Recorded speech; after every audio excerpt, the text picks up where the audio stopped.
नमस्कार दोस्तों, मैं हूं नेचुरोपैथ एक्यूप्रेशर थेरेपिस्ट। दोस्तों, आज वीडियो लेकर आई हूं मैं। अगर किसी भी व्यक्ति को कोल्ड एंड कफ की प्रॉब्लम होती है तो उसके लिए, जैसे मौसम बदलता है, कोल्ड हो जाता है, तो उसके लिए क्या ट्रीटमेंट होगा। उसके लिए एक्यूप्रेशर में, कलर थेरेपी में आपको ट्रीटमेंट क्या करना है।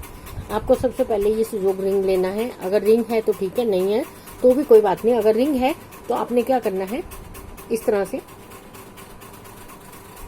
सारे ज्वाइंट पर और पूरी फिंगर पर आपने इस तरह से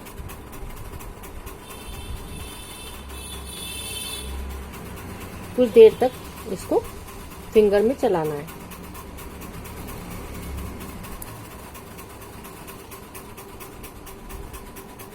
लेफ्ट एंड राइट दोनों हैंड्स में इस तरह से करेंगे। दोनों हैंड्स में करने के बाद आपने क्या करना है, आपने जिम्मी लेनी है। जिम्मी से आपने इंडेक्स फिंगर लेनी है। इंडेक्स फिंगर का पहला ज्वाइंट, फर्स्ट ज्वाइंट लेना है। थंब की तरफ पॉइंट आएगा, इस पॉइंट पर आपने क्या करना है, कुछ देर के लिए इसको स्टिमुलेट करना है।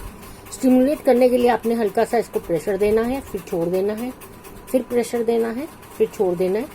कुछ देर तक आप इसी तरह से करेंगे, हल्का हल्का प्रेशर देंगे और छोड़ देंगे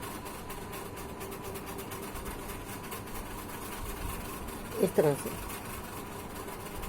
इसको करने के बाद आपने सेकेंड हैंड, जो आपका राइट हैंड है, उस पर भी आपने इस तरह से प्रेशर देना है।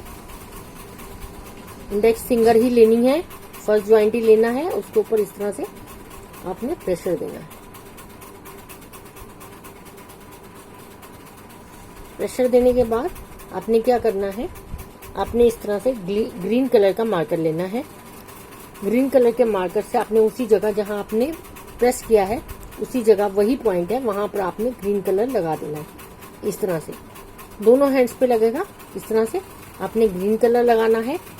दोस्तों, अगर कलर लगाने से किसी को वॉमिटिंग आती है या सर में दर्द होता है तो आप कलर का इस्तेमाल ना करें।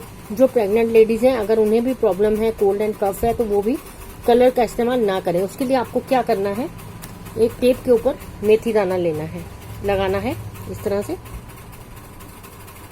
ये देखिए, इस तरह से आपने मेथी दाना चिपकाना है टेप के ऊपर और उसी पॉइंट के ऊपर लगा देना है इस तरह से। एंड सेकंड, आपने दूसरे हैंड्स पर भी, दूसरी फिंगर पर भी इसी तरह से मेथी दाना चिपका देना है।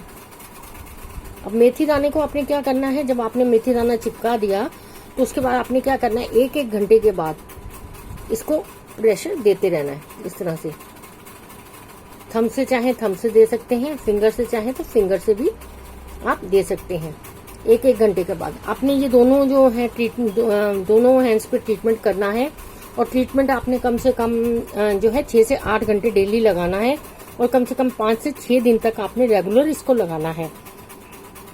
थैंक्स दोस्तों, आपको मेरा वीडियो कैसा लगा आप मुझे जो है कमेंट करके ज़रूर बताएं कि आपको मेरा वीडियो कैसा लगा। थैंक्स दोस्तों।